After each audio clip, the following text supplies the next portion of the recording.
কুসুমপুর গ্রামে করিম নামে এক দরিদ্র কৃষক তার স্ত্রী রুমালির সাথে থাকত। সকালে ঘরে একটি ছোট মাটির চুলা জ্বলছিল এবং একটি লোহার তাওয়ায় কিছু সবজি রান্না হচ্ছিল। হঠাৎ দরজায় টোকা পড়ল।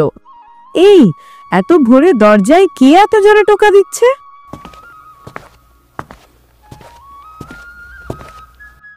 দরজা খোলার সাথে সাথেই মোড়ল বিশু চৌধুরী রাগে লাল হয়ে দাঁড়িয়েছিল।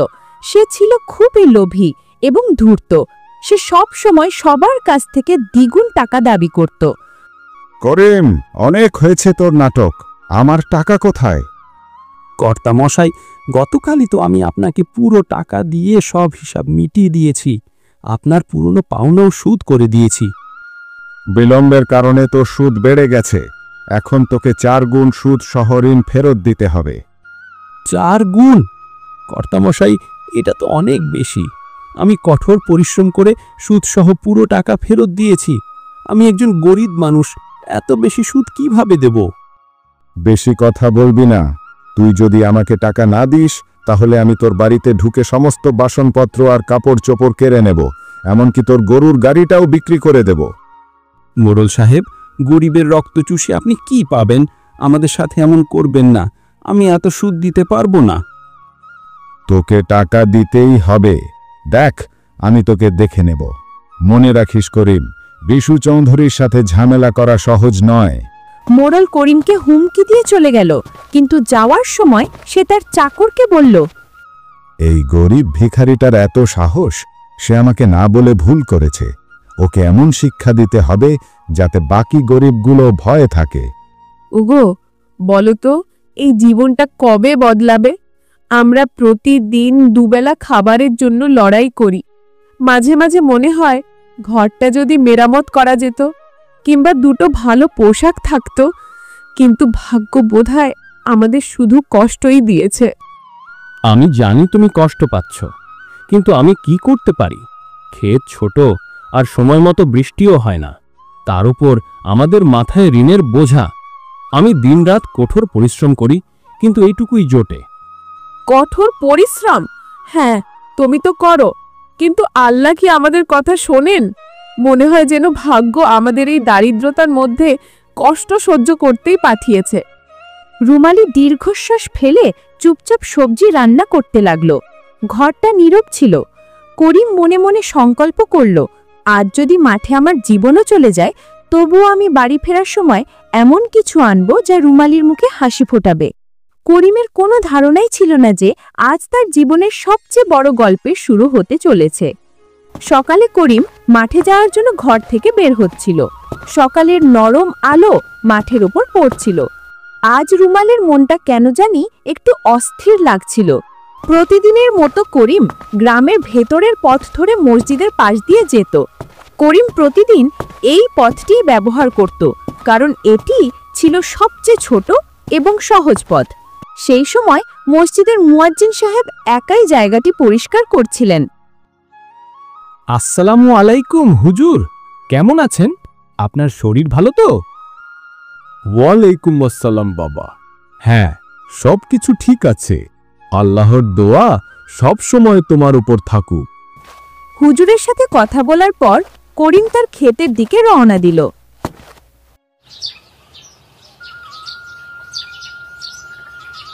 সেই সন্ধ্যায় গ্রামের সবচেয়ে ধনী ব্যক্তি মোড়ল বিশু চৌধুরী তার চাকরের সাথে বসেছিল। তার মনে একটি ভয়ানক পরিকল্পনা তৈরি হচ্ছিল। মোড়ল তার বিশাল বাড়ির সোফায় বসে পান চিবোচ্ছিল। তার চাকর কুদ্দুস কাছেই দাঁড়িয়েছিল। আরে কুদ্দুস, শোন, কাল রাতে মসজিদের দান বাক্সে অনেক টাকা পয়সা দেখেছি। গ্রামবাসীরা আমাকে সম্মান করে ঠিকই, কিন্তু আমার আরো টাকা চাই। কর্তামশাই, কিন্তু এটা তো পাপ হবে। আল্লাহর ঘর থেকে চুরি করা ঠিক হবে না। আরে বোকা, আল্লাহর ঘরে টাকার কি দরকার? তারা টাকা দিয়ে কি করবে? আসল আল্লাহ হলো টাকা, আর টাকা মানুষের হাতেই সুন্দর দেখায়। কিন্তু গ্রামবাসীরা যদি জানতে পারে তাহলে কি হবে? এখানেই তো আসল মজা। আমরা চুরি করব, আর দোষ পড়বে অন্য কারো ঘাড়ে। আর সে কে জানিস? ওই হতভাগা করিম। আজ সকালে ও আর ওর বউ খুব বড় বড় কথা বলছিল। করিম, সে তো প্রতিদিন মসজিদের পাশ দিয়েই তার মাঠে যায়, তাই না? হ্যাঁ, আমরা এই সুযোগটাই নেব। সবাই ভাববে ওই চুরি করেছে। গ্রামবাসীরা ওকে এমনিতেই সন্দেহের চোখে দেখে। আমরা আজ রাতেই আমাদের কাজ শেষ করব, আর সকাল হতেই হুলস্থুল কাণ্ড বাঁধিয়ে দেব। শুধু মনে রাখবি, কোনো ভুল যেন না হয়। মাঝ রাতে আমরা মসজিদে ঢুকে টাকা চুরি করব এবং আমাদের গুদামে লুকিয়ে রাখব। সকালে আমি চিৎকার করে সবাইকে জড়ো করব, আর করিমের নামটা ছড়িয়ে দেব। কুদ্দুস ভয়ে ভয়ে মাথা নেড়ে তার মালিকের কথায় রাজি হলো। রাত গভীর হলো, গ্রাম নিস্তব্ধ, শুধু এখানে সেখানে কুকুরের ঘেউ ঘেউ শব্দ শোনা যাচ্ছিল। সেই রাতে মোড়ল লোভে অন্ধ হয়ে এই জঘন্য চক্রান্তটি সত্যি করে ফেলল। সে তার চাকরকে দিয়ে মসজিদে চুরি করালো। কাছাকাছি অন্ধকারে একটি কালো বিড়াল মিয়াও করে ডেকে উঠল, যেন এই পাপের সাক্ষী হয়ে রইল।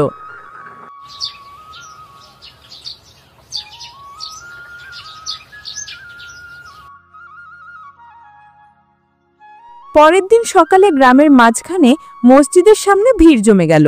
সবাই উত্তেজিত হয়ে কথা বলছিল। পরিবেশে বিশৃঙ্খলা আর ক্রোধের সুর। আরে কি হলো? রাতারাতি মসজিদ থেকে সব টাকা পয়সা উধাও। কি অশুভ লক্ষণ! কেউ আল্লাহর ঘরে চুরি করেছে। এটা একটা ভয়ঙ্কর ঘটনা। এদিকে করিম যথারীতি মাঠের দিকে একই পথ ধরে যাচ্ছিল। ভিড় দেখে সে থেমে কাছে এগিয়ে এলো। আরে কি হয়েছে ভাইরা? এত ভোরে কিসের এত ভিড়? আরে করিম, তুই শুনিসনি? মসজিদে চুরি হয়েছে। কেউ আল্লাহর ঘরের সব ধন সম্পদ চুরি করে নিয়ে গেছে। করিম এটা শুনে হতবাক হয়ে গেল। মোড়ল যে নিজেই চুরি করেছিল, সে ভিড়ের মধ্যে দাঁড়িয়ে খুবই সাধু সাজার ভান করছিল। হুজুর সাহেব, দয়া করে বলুন, টাকা পয়সা তো গত রাত পর্যন্ত মসজিদেই ছিল, তারপর হঠাৎ খেয়ে নিয়ে গেল। আপনি কি মসজিদের কাছে কাউকে আসতে বা যেতে দেখেছেন? আপনার কি কাউকে সন্দেহ হয়? ওহ, আমি তো দেখেছি। করিম প্রতিদিন মসজিদের পাশ দিয়েই যায়। মোড়ল সাহেব, গতকাল পর্যন্ত সবকিছু ঠিকঠাকই ছিল। অনেকেই তো মসজিদের পাশ দিয়ে যায়। হ্যাঁ, প্রতিদিন সকালে করিম মাঠে যাওয়ার জন্য এদিক দিয়েই যায়, কিন্তু আমার মনে হয় না করিম এমন কাজ করতে পারে। আরে হুজুর সাহেব, সময় খারাপ। কার মনে কখন কি উদ্দেশ্য আসে কে বলতে পারে? আর যাই হোক, যে চুরি করেছে সে কি আর নিজে থেকে স্বীকার করবে? আমি নিজের চোখে দেখেছি। সেই রাতে যখন আমি যাচ্ছিলাম, করিম মসজিদের চারপাশে লুকিয়ে ঘোরাঘুরি করছিল। এসব কি বলছেন আপনারা? আমি কিছু চুরি করিনি। এত বড় একটা পাপের দায়ে আমাকে দোষ দেবেন না। আরে হ্যাঁ, ও তো গরিব মানুষ, ওর তো টাকার অভাব লেগেই আছে। ওই এটা করতে পারে। এই ধরনের লোকেরাই সামনে ভালো সাজে। আরে আল্লাহ কি ভয় করুন, আমরা কিছুই করিনি। আমরা গরিব হতে পারি, কিন্তু চোর নই। এই পুরো গ্রামে আমার স্বামীর মতো সৎ মানুষ আর একটাও নেই। এমন কথা বলবেন না, নইলে আল্লাহ আপনাদের কখনো ক্ষমা করবেন না।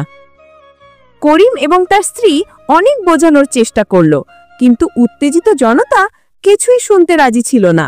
সবাই করিমকে চোর বলে ধরে নিয়েছিল। করিম আর রুমারির চোখে জল চলে এসেছিল, কিন্তু জনতার কেউ তাদের কথা শুনল না। গ্রামবাসীরা, এখন সবকিছু জলের মতো পরিষ্কার। এই করিমই সেই ব্যক্তি যে মসজিদের ধন সম্পদ চুরি করেছে। এমন লোকের আমাদের গ্রামে থাকার কোনো অধিকার নেই। চোরের জন্য একটাই শাস্তি, গ্রাম থেকে বহিষ্কার। হ্যাঁ ঠিক, যে মসজিদ থেকে চুরি করতে পারে সে আল্লাহর চোখে পাপী। আমরা যদি ওকে এখানে থাকতে দিই, তাহলে কাল আমাদের ঘর থেকেও সব চুরি হয়ে যাবে।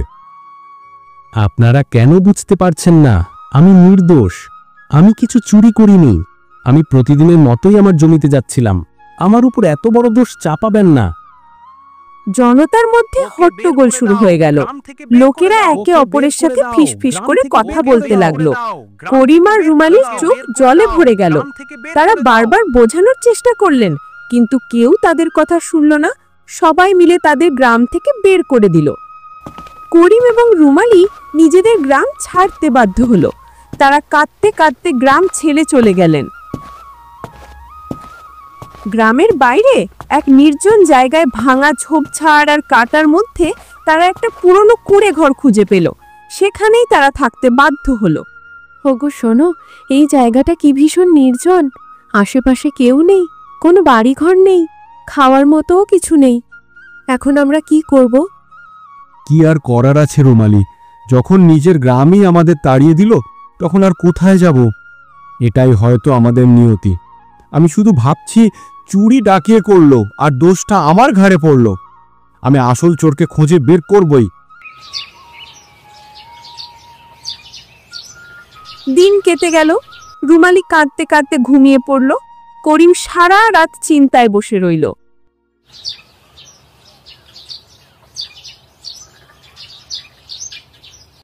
পরের দিন সকালে যখন করিম ঘুম থেকে উঠল, সে দেখল যে কান্নার কারণে আর ক্ষুধায় রুমালি দুর্বল হয়ে পড়েছে। রুমালি, তুমি এখানে থাকো, আমি খাবারের খোঁজে যাচ্ছি। তারপর অন্য গ্রামের পথ দিয়ে আমাদের জমিতে যাব। তুমি ভেতর থেকে দরজা বন্ধ করে বিশ্রাম নাও। এই কথা বলে করিম বনের দিকে রওনা হলো।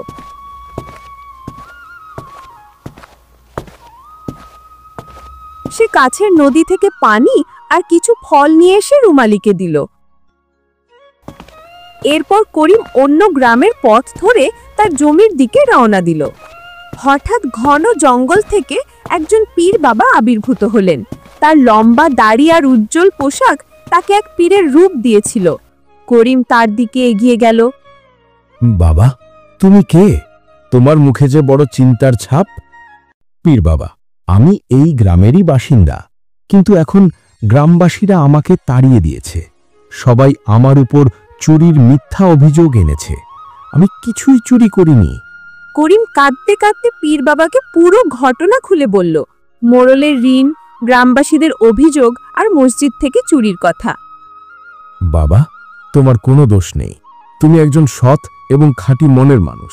আমি তোমার কষ্ট বুঝতে পারছি। এই দুনিয়া প্রায়শই গরিবদের উপর মিথ্যা অভিযোগ চাপিয়ে দেয়, কিন্তু চিন্তা করো না, আল্লাহ ন্যায় বিচারক। আসল চোর শীঘ্রই ধরা পড়বে, এটাই আমার দোয়া। কিন্তু বাবা, কিভাবে? সবাই তো আমাকেই দোষ দিচ্ছে। গ্রাম থেকে তাড়িয়ে দেওয়ার পর থেকে আমি আর আমার স্ত্রী এখানে ক্ষুধায় তৃষ্ণায় পড়ে আছি। কেউ আমাকে বিশ্বাস করতে রাজি নয়। আমি কিভাবে আমার নির্দোষিতা প্রমাণ করব?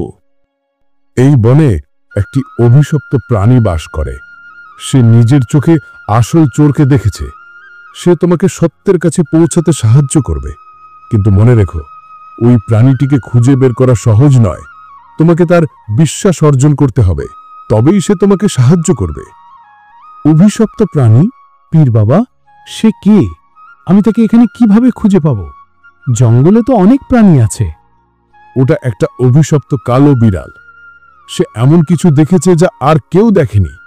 যাও বাবা, ওই প্রাণীটিকে খুঁজে বের করো এবং তার সাহায্য চাও। ওই বিড়ালই তোমার জীবন বদলে দেবে। আল্লাহ তোমার সহায় হবেন। যাও, সত্যের শক্তি তোমার সাথে আছে। পীর বাবা করিমকে দোয়া করে হঠাৎ অদৃশ্য হয়ে গেলেন। করিম বুঝতে পারল যে এটা আল্লাহরই ইশারা। সে তৎক্ষণাৎ পীর বাবার কথা মতো সেই বিড়ালটিকে খুঁজে বেরোলো। বনের নিস্তব্ধতা, পাতার খসখস শব্দ, ক্লান্ত, ক্ষুধার্ত আর তৃষ্ণার্ত করিম আশার আলো খুঁজতে এখানে সেখানে ঘুরে বেড়াচ্ছিলেন। সে পুরো বনে খোঁজ করল, কিন্তু কোথাও সেই কালো বিড়ালটিকে খুঁজে পেল না। দিন প্রায় শেষ হয়ে এলো।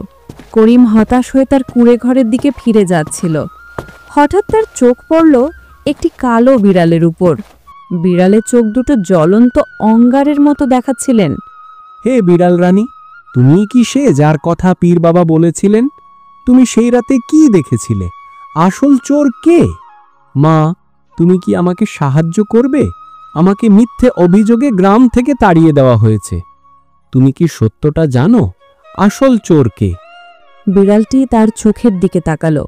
করিমের পবিত্র হৃদয় আর সৎ উদ্দেশ্য দেখে মনে হলো যেন সে সব কিছু বুঝতে পেরেছে। হঠাৎ বিড়ালের চোখে এক অদ্ভুত ঝলক দেখা দিল এবং সে মানুষের কণ্ঠে কথা বলতে শুরু করল। করিম, তোমার সাথে অন্যায় করা হয়েছে। তুমি মসজিদের টাকা চুরি করনি। আসল চোর হলো তোমাদের গ্রামের মোড়ল আর তার চাকর। তারা দুজনেই মিলে মসজিদ থেকে ধনসম্পদ চুরি করার ষড়যন্ত্র করেছিল এবং তোমার উপর দোষ চাপিয়েছিল, যাতে কেউ তাদের সন্দেহ না করে। মোড়ল জানতো তুমি গরিব এবং তোমার পক্ষে কোনো প্রমাণ জোগাড় করা সম্ভব না, তাই সে চালাকি করে তোমাকে বলির পাঠা বানিয়েছে। কি? গ্রামের মোড়ল, যে কিনা ধর্ম আর দানের কথা সবচেয়ে বেশি বলে, আর তার চাকরও? তাহলে এটাই সত্যি, গ্রামবাসীরা আমার সততা নিয়ে সন্দেহ করল আর আসল অপরাধী নিশ্চিন্তে ঘুমুচ্ছে। মা বিড়াল, এখন আমি কি করব? আমি কিভাবে এই সত্যিটা গ্রামবাসীদের কাছে পৌঁছে দেব? সময় আসতে দাও করিম, সত্যকে কেউ চাপা দিয়ে রাখতে পারে না। আমি তোমাকে সাহায্য করব। তুমি আগামীকাল আমাকে গ্রামে নিয়ে চলো। আমি সেখানে গিয়ে সবার সামনে সত্যিটা বলবো এবং তোমাকে নির্দোষ প্রমাণ করব। বিড়ালের কথা শুনে করিম মনে সাহস পেল।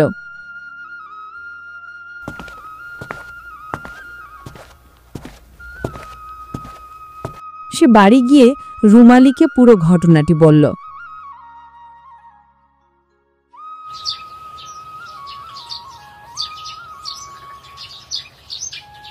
পরের দিন সকালে করিম এবং রুমালি বিড়ালকে সাথে নিয়ে গ্রামে গেল আর সবাইকে ডাকল। গ্রামবাসীরা, আপনারা সবাই আমাকে চোর বলে গ্রাম থেকে বের করে দিয়েছিলেন, কিন্তু আসল চোর এখনও আপনাদের গ্রামেই আছে। আজ আমার সাথে এমন একজন সাক্ষী আছে যে আমাকে নির্দোষ প্রমাণ করবে। গ্রামবাসীরা শোনো, আসল চোর করিম নয়, আমি নিজের চোখে দেখেছি। মোড়ল আর তার চাকর মিলে মসজিদের ধনসম্পদ চুরি করেছে। যদি বিশ্বাস না হয় তাহলে মোড়লের গুদামে গিয়ে দেখো, সেখানেই মসজিদের সব টাকা পয়সা খুঁজে পাবে। আরে, এই বিড়ালটা মানুষের মতো কথা বলছে। চলো তো গিয়ে দেখি সত্যিই মোড়লের গুদামে কিছু আছে কিনা। ওই মোড়লটা সব সময় আমাদের ঠকিয়েছে। বিড়ালকে কথা বলতে দেখে সবাই অবাক হয়ে গেল আর কিছু গ্রামবাসী মিলে মোড়লের গুদামের দিকে গেল। তারা সেখানে মসজিদের চুরি হয়ে যাওয়া সব ধন সম্পদ খুঁজে পেল। এবার পুরো গ্রামে শোরগোল পড়ে গেল। মোড়ল চোর, মোড়ল চোর! সবাই এই বলে চিৎকার করতে শুরু করল। মোড়ল চালাকি করে তার চাকরের দিকে আঙুল তুলে পুরো দোষ তার উপর চাপিয়ে দিল। না না, আমি চোর নই, আমার চাকরটাই এই কাণ্ড করেছে। ওই একা চুরি করেছে। আমি তো নিজেই অবাক হয়ে গেছি। মিথ্যা কথা বলবেন না মোড়ল। আপনি গরিবের থেকে 4 গুণ সুদ নেন আর এখন চুরিও করছেন। ঠিক আছে ঠিক আছে, তোমরা যদি সবাই বলো, আমি এই চাকরটাকে শাস্তি দেব, কারণ ওই আসল চোর। আমি এই ব্যাপারে কিছুই জানতাম না। মোড়ল মসজিদের সমস্ত টাকা পয়সা ফিরিয়ে দিল। এখন গ্রামে কেউ আর মোড়লকে সম্মান করে না। পুরো গ্রাম করিমের কাছে ক্ষমা চাইল। তারা নিজেদের ভুল বুঝতে পারল। সবাই সম্মানের সাথে করিম এবং রুমালিকে গ্রামে ফিরে আসার জন্য অনুরোধ জানালো।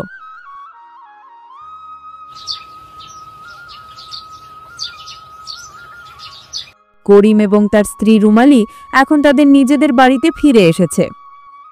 সন্ধ্যা হয়ে গেছে, ঠান্ডা বাতাস বইছে। করিম কথা বলা বিড়ালটিকে নিয়ে মাঠের দিকে হাঁটছিলেন। মা বিড়াল, আজ যদি তুমি না থাকতে তাহলে আমার জীবনটাই ধ্বংস হয়ে যেত। তোমার কারণেই আমি আমার সম্মান ফিরে পেয়েছি। তোমাকে অনেক ধন্যবাদ। করিম, এখন তোমাকে আমার শেষ কথা বলার সময় এসেছে। হঠাৎ এক উজ্জ্বল আলো বিড়ালটিকে ঘিরে ধরল। বিড়ালটির শরীর থেকে আলো ঠিকরে বের হতে লাগলো এবং এক মুহূর্তের মধ্যে সে এক সুন্দর পরীতে রূপান্তরিত হল। করিম অবাক হয়ে পিছিয়ে গেল। আরে, এ কি হলো? তুমি হঠাৎ পরী হয়ে গেলে কিভাবে? তুমি কে? হ্যাঁ করিম, আমি একজন পরী। আমি স্বর্গের অভিশাপে বিড়াল হয়ে গিয়েছিলাম। আমার মুক্তি তখনই সম্ভব ছিল যখন আমি পৃথিবীতে কোনো সৎ এবং ভালো মানুষকে সাহায্য করব। তুমি একজন সত্যিকারের সৎ মানুষ, তাই তোমাকে রক্ষা করে আমিও আমার অভিশাপ থেকে মুক্তি পেলাম। তোমার সততা আর দয়াই আমাকে মুক্ত করেছে। তোমাকে অনেক ধন্যবাদ করিম, আমি খুব খুশি। আমি তোমাকে একটি উপহার দিতে চাই, তুমি যা চাও চাইতে পারো। করিমের চোখ আনন্দে চিকচিক করে উঠল। সে আবেগের সাথে পরীকে সালাম করল। পরিমা, আমার জীবন দারিদ্র্যে ঘেরা। আমি দিনরাত খেতে কঠোর পরিশ্রম করি, কিন্তু ফসল কখনো ভালো হয় না। তার উপর আমি ঋণের বোঝায় জর্জরিত। আমার পরিবারের জন্য দুবেলা খাবার জোগাড় করাও কঠিন। করিম, আমি তোমাকে একটি উপহার দিচ্ছি। তোমার সব কষ্ট আজই শেষ হবে। এই বনের মাঝখানে একটি লাল ফুলের গাছের কাছে একটি অলৌকিক ফলের গাছ আছে।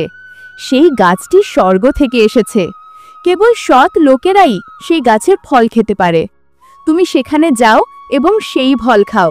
তোমার ক্ষেত শস্যে ভরে উঠবে, তোমার ঋণ শোধ হয়ে যাবে এবং তোমার জীবন সুখে ভরে উঠবে। শুধু মনে রেখো, সব সময় দয়ালু থাকবে। যদি লোভ করো তাহলে তোমার জীবন আবার আগের মতো হয়ে যাবে। সুখী হও করিম, আমি এখন চলি, নিজের যত্ন নিও। করিমকে উপহার দেওয়ার পর পরী হঠাৎ অদৃশ্য হয়ে গেলেন।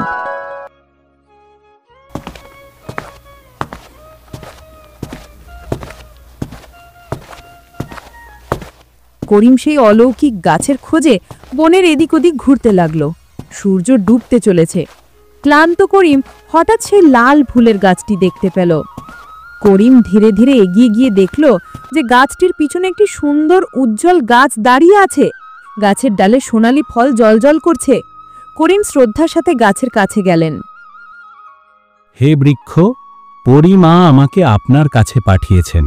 আমি গরিব কৃষক করিম। আমি কি আপনার ফল খেতে পারি? হঠাৎ গাছ থেকে একটি আওয়াজ এলো। করিম, আমি সব কিছু জানি। তুমি একজন সত্যিকারের ভালো মানুষ, তাই পরি তোমাকে এখানে পাঠিয়েছে। আমার একটি ফল খাও, তোমার সমস্ত কষ্ট দূর হয়ে যাবে এবং তোমার জীবন সুখী হবে।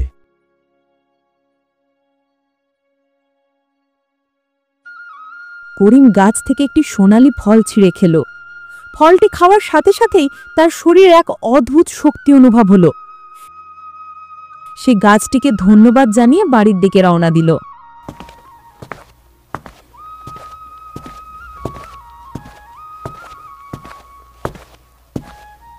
আর যখন সে বাড়ির কাছে এলো, দেখল তার কুঁড়ে ঘরটি একটি সুন্দর প্রশস্ত বিলাসবহুল বাড়িতে রূপান্তরিত হয়েছে।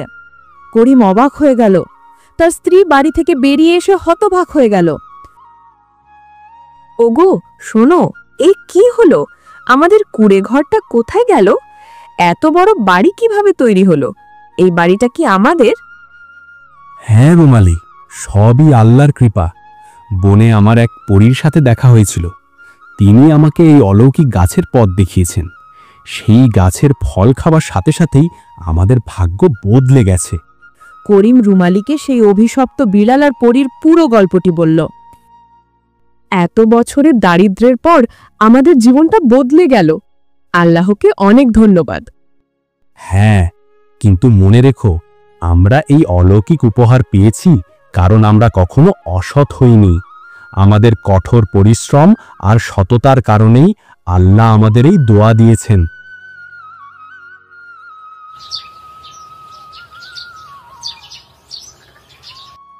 এখন করিম এবং রুমালি তাদের নতুন বাড়িতে সুখে শান্তিতে থাকতে শুরু করল। কিন্তু করিম তখনও আগের মতোই সাধারণ পোশাক পরত। তার মনে বিন্দুমাত্র অহংকার ছিল না। সে সব সময় সেই পরীর কথা মনে রাখত। এখন করিম গ্রামের সবাইকে সাহায্য করতে শুরু করল। তার বাড়ি সব সময় শস্যে ভরা থাকত, আর অতিথিদের জন্য দরজা সব সময় খোলা ছিল। সেই গ্রামের সকল অভাবী লোকদের মধ্যে শস্য বিতরণ করত। পুরো গ্রাম করিমের প্রশংসায় পঞ্চমুখ হয়ে উঠল। সবাই তাকে অনেক সম্মান করতে শুরু করল। একদিন মোড়ল বিশু চৌধুরী গ্রামবাসীর মুখে করিমের প্রশংসা শুনতে পেল। এইসব দেখে মোড়লের মনে হিংসা জন্মালো। এসবই লোক দেখানো। হঠাৎ করে কেউ এত ধনী হয় কিভাবে? এর পেছনে নিশ্চয়ই কোনো বড় রহস্য আছে। ও যদি এভাবে ধনী হতে থাকে তাহলে গ্রামে আমার সম্মান নষ্ট হয়ে যাবে। আরে কুদ্দুস, শোন, তুই করিমের উপর নজর রাখবি আর ওর এই সম্পদের আসল রহস্যটা খুঁজে বের করবি। সেই দিন থেকে মোড়লের চাকর কুদ্দুস করিমের উপর নজর রাখতে শুরু করলো।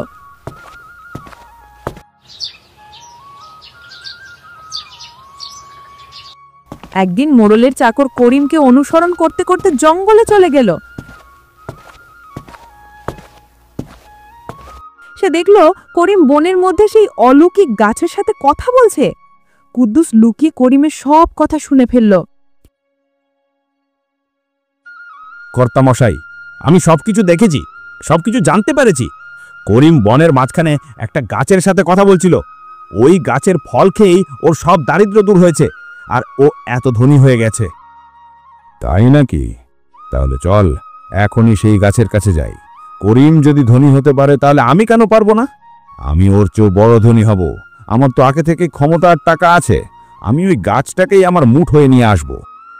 আর মোড়ল লোভে অন্ধ হয়ে তার চাকরকে সাথে নিয়ে জঙ্গলের দিকে রওনা দিল। সে জানতো না যে তার এই লোভই তার কষ্টের কারণ হবে। তারা সেই গাছের কাছে গিয়ে ফল পাড়ার চেষ্টা করলো, কিন্তু একটিও ফল তারা ছিঁড়তে পারল না। মোড়ল রেগে গিয়ে গাছটিতে বলল, এই বৃক্ষ, আমি শুনেছি তুই নাকি করিমকে ফল দিয়ে ধনী বানিয়েছিস। এখন আমাকেও তোর ফল দে। এই গ্রামের সবচেয়ে ধনী ব্যক্তি আমি, এবং এখন আরো ধনী হতে চাই। মোড়ল, তুই লোভী, তুই অহংকারী, তুই প্রতারক। আমি আমার ফল তাকেই দেই যে অন্যের কষ্টকে নিজে অনুভব করে, যে ঈমানদার আর সত্যবাদী হয়। তোর মনে শুধু লোভ আর অহংকার, এজন্য তুই কোনোদিনও এই ফল পাবি না। কি বললি? তুই আমাকে ফল দিবি না? আরে মূর্খ বৃক্ষ, যদি তুই আমাকে ফল না দিস তাহলে আমি তোকে শিকড় শুদ্ধ কেটে ফেলবো। তোর মতো হাজার হাজার গাছ আমি কিনতে পারি। এখন তুই দেখবি, তোকে কেটে তোর সব ফল আমি পেড়ে নেব। আরে কুদ্দুস, কুড়াল নিয়ে আয় আর এটাকে কেটে ফেল। আমি আজই গ্রামে গিয়ে সেই করিমকে হত্যা করব। কুদ্দুস দ্রুত চলে যায় এবং একটি কুড়াল নিয়ে ফিরে আসে। মোড়ল তার পা দিয়ে গাছের সজোরে লাথি মারে, আর তার চাকর কুড়াল দিয়ে গাছটি কেটে ফেলার চেষ্টা করে। কিন্তু কুড়ালে আঘাত করার সাথে সাথে তা থেকে স্ফুলিঙ্গ বের হতে থাকে। হঠাৎ গাছে বজ্রপাত হয় এবং প্রবল বাতাস বইতে শুরু করে। থাম, এখন তোরা দুজনই নিজেদের লোভ ও পাপের ফল পাবি। অন্যের কঠোর পরিশ্রম এবং দয়ার প্রতি তোরা ঈর্ষান্বিত ছিলি। এখন তোদের পরিণতি ভোগ করতে হবে। হঠাৎ গাছ থেকে একটি বিশাল স্ফুলিঙ্গ বেরিয়ে আসে। মোড়ল এবং তার চাকর মুহূর্তে পুড়ে ছাই হয়ে যায়। সত্য আর সততার পথ যতই কঠিন হোক না কেন, শেষ পর্যন্ত সদাচারী বিজয়ী হয়। লোভ আর অসততা কখনো মানুষের জন্য সুখ বয়ে আনতে পারে না। আল্লাহ তাদের সাথেই থাকেন যাদের হৃদয় পবিত্র আর যারা অন্যদের সাহায্য করেন। অতএব আমাদের সর্বদা সৎ পথ অনুসরণ করা উচিত। তো বন্ধুরা, গল্পটি এখানেই শেষ। আপনাদের কেমন লাগলো তা মন্তব্য করে জানান। যদি আপনি এখনও চ্যানেলটি সাবস্ক্রাইব না করে থাকেন তাহলে দয়া করে সাবস্ক্রাইব করুন। ধন্যবাদ।